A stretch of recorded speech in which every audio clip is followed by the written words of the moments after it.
लगा सकता कि आपके लिए स्वर्ग का क्या मतलब है, लेकिन मेरे लिए हमेशा से स्वर्ग का मतलब रहा है अफ्रीका आना और जंगली शेरों को देखना और इस तरह की जगह ढूंढना जैसे कि केन्या में मसाई मारा। ये सोचकर ही कितना अच्छा लगता है कि यहाँ हजारों सालों से शेर रह रहे हैं। इन शेरों के पूर्वज यहाँ थे।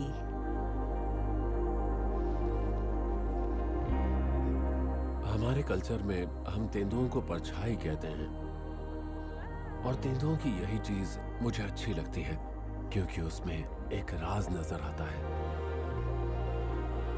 कितना प्यारा छोटा सा शेर है और जब ये छुटकू बड़ा हो जाएगा तब देखना।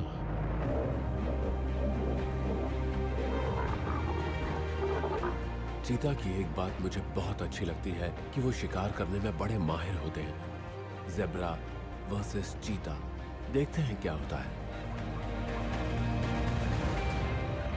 हम मसाई मारा के शेर, तेंदुए और चीतों को 40 साल से देखते आ रहे हैं, तो आइए हमारे साथ, क्योंकि आज हम उनकी जिंदगी की अंदरूनी कहानी से पर्दा उठाने जा रहे हैं।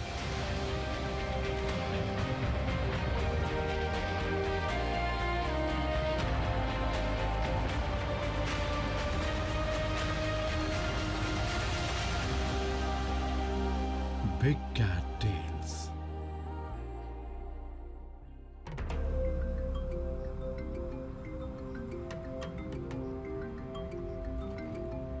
पिछली बार से यहाँ बहुत सी चीजें बदल गई और मैं सिर्फ लैंडस्केप की बात नहीं कर रहा। मेरा मतलब वो चार्म नहीं रहा, झुंड में वो बूढ़ी शेरनियां नहीं रही, लेकिन कहानी लगातार आगे बढ़ती रहती है और हमेशा नई पीढ़ी जन्म लेती रहती है। दरअसल हमें पता है कि वहाँ शेर के कुछ नए बच्चे हैं और बस मैं उन्हीं को देखने के लिए बेचैन हूँ।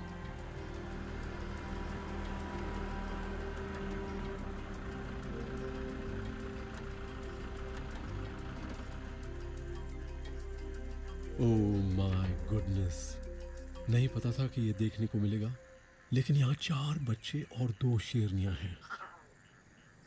और ये वो जगह है जहां हमने मार्श प्राइड की कई पीढ़ियां देखी हैं। शेरनियां यहाँ सुरक्षा के लिए अपने बच्चों को लेकर आती हैं। इससे कोई फर्क नहीं पड़ता कि आप इन्हें कितनी बार देखते हैं।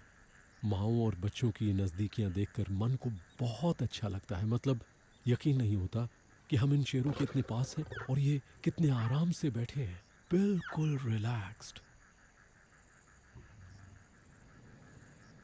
इसकी एक और बहुत अजीब बात है कि अभी ज्यादा वक्त नहीं हुआ है जब हम इसी जगह पर चार्म और उसके 2 छोटे छोटे बच्चों के साथ थे, लेकिन इन कहानियों में यही तो मजा है, ये लगातार चलती रहती हैं। मार्श प्राइड टेरिटरी में शेर के बच्चों की अब एक और पीढ़ी पल रही है।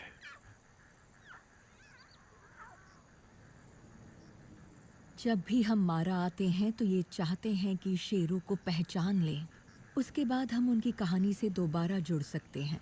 उनसे दूर रहकर उन्हें पहचानने का एक ही तरीका है कि आप उनकी मूंछों के निशान को देखें, क्योंकि वो निशान बच्चे के पैदा होने से लेकर शेर के मरने तक कभी नहीं बदलते। इस बार हम इन शेरनियों की फोटोज खींच रहे हैं और हमें पता चल गया है कि इनमें से एक कबीबी है जो बीबी की बेटी है और दूसरी है क्लाउडियाई जो चाम की बेटी है। ये हमारे लिए बहुत अच्छा है। इस बार ये बात साबित हो गई कि उन मूंछों के निशान पर गौर करना हमारे लिए कितना ज़रूरी है, क्योंकि क्लाउडियाई की आंखें 2 साल पहले बहुत धुंधली सी थीं और इस बार जब हम वापस आए हैं तो वो एकदम क्लियर हो गई हैं। हमें पक्का तो नहीं पता कि कौन सा बच्चा किस माँ का है, लेकिन आज मैंने देखा कि कबीबी सिर्फ एक बच्चे से बहुत चिड़चिड़ी रही है। बाकी के 3 बच्चे दूध पी रहे थे और सिर्फ एक बच्चे को साइड में छोड़ दिया गया था। इससे मुझे लगता है कि 3 बच्चे कबीबी के हैं और एक क्लाउडियाई का। ये सिर्फ मेरा अंदाजा है, लेकिन आगे चलकर हम पता लगा लेंगे।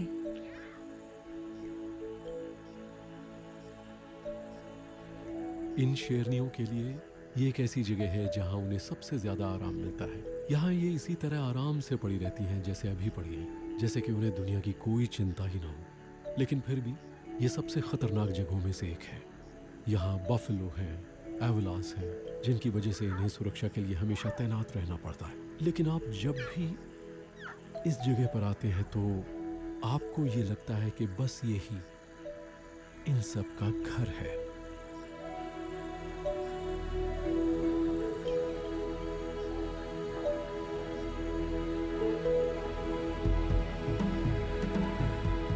अब हम एक ऐसी जगह जा रहे हैं जहां जंगली जानवर सुरक्षित रहते हैं। इस जगह का नाम है ओलारी मोटोरोगी कॉन्जर्वेंसी। ये रिजर्व से सटी हुई है और ये जंगली जानवरों के लिए बहुत बढ़िया जगह है। यहाँ कम लोग आते हैं और हमें पता है कि इस इलाके में तेंदुए हैं और इस वक्त हम उन्हीं को देखने के लिए जा रहे हैं।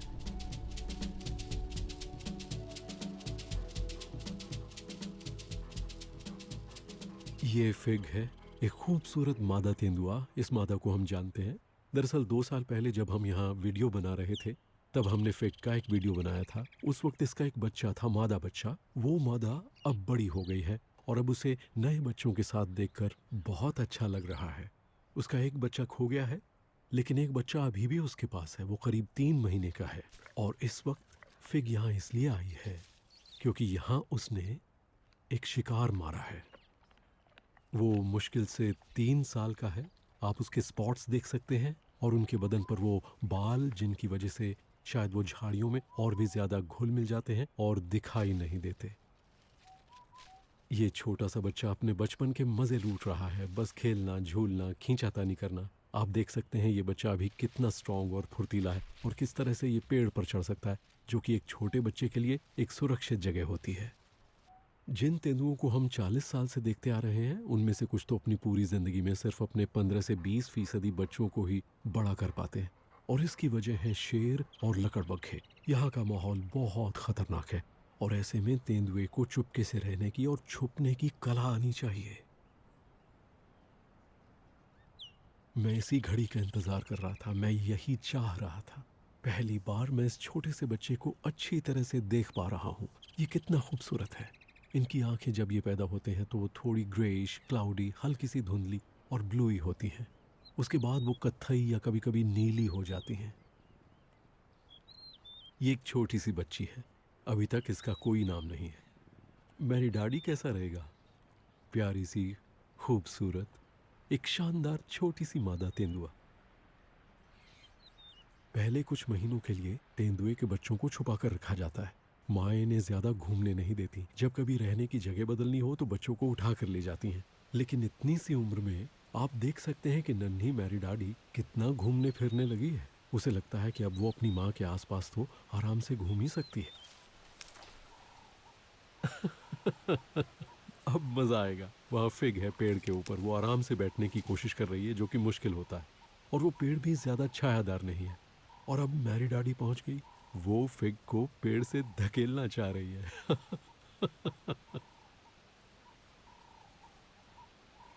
माँ को समझ में नहीं आ रहा कि क्या करे। देखिए वो कैसे अपनी माँ की पूंछ के साथ खेल रही है। वाह क्या नजारा है।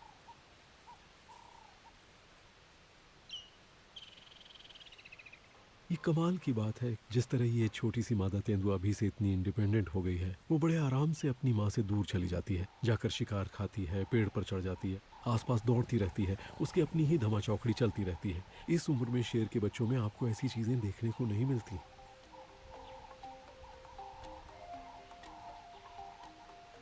मैंने कई साल तेंदुओं के साथ गुजारे हैं लेकिन आज का दिन सबसे अच्छे दिनों में से एक है। सिर्फ इसलिए नहीं क्योंकि मैं एक पुरानी दोस्त फिग से मिला, बल्कि इसलिए भी कि मैं पहली बार उसके छोटे से मादा बच्चे से मिला। आज की रात तो मैं तेंदुओं के ही सपने देखने वाला हूँ, इसमें कोई शक नहीं।